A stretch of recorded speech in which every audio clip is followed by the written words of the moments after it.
தனது ஆட்சியில் என்னென்ன செய்வேன் என்று தனது தேர்தல் அறிக்கைக்கு முன்னுரையாக முகப்புரையாக பிரியம்பலாக வாசிக்கின்றார் டிவிகே தலைவர் விஜய் அவர்கள்.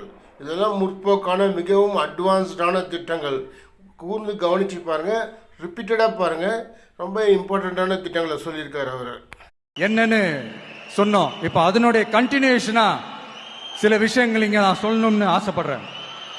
இப்பவும் சொல்கிறேன், உறுதியாக சொல்கிறேன், சத்தியமாக சொல்கிறேன். பெண்கள், பெண் குழந்தைகள், ஆண் குழந்தைகள் பாதுகாப்பு நம்ம ஆட்சியில் நம்பர் 1 இருக்கும். சட்டம் ஒழுங்கு ரொம்ப ரொம்ப ஸ்ட்ரிக்டா இருக்கும். அரசு பள்ளிக்கூடங்களும் கல்லூரிகளும் முதல் தரமா இருக்கும். போட்டி தேர்வுகளுக்குன்னு லட்சங்களை கொட்டி தனி கோச்சிங் சென்டர் போய் படிக்க அவசியமே இருக்காது. ஏன்னா கவர்மெண்ட் ஸ்கூல், காலேஜ் சிலபஸே போட்டி தேர்வுகளை ஈஸியா சந்திக்கிற வகையில் அந்த ஸ்டாண்டர்டுக்கு ஏத்த மாதிரி அமைக்கப்படும்.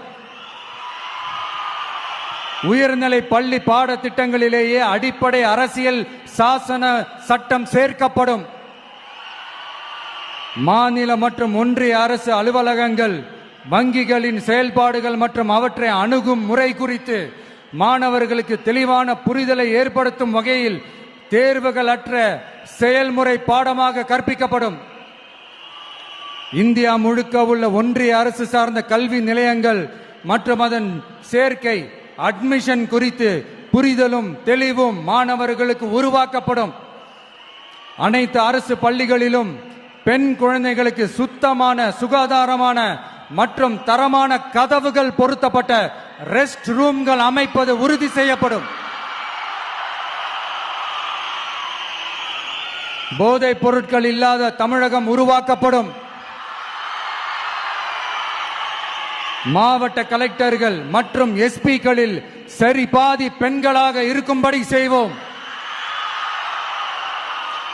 மலை கிராமங்களில் அரசு ஆரம்ப சுகாதார நிலையங்கள் பிரசவம் பார்க்கும் வசதியுடன் அமைக்கப்படும். பஸ் போக்குவரத்து இல்லாத கிராமங்கள் மற்றும் மலை கிராமங்களே இல்லை என்ற நிலை உருவாக்கப்படும்.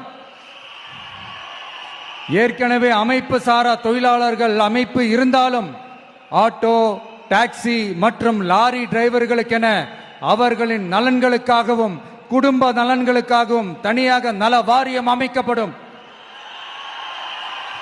தென் தமிழக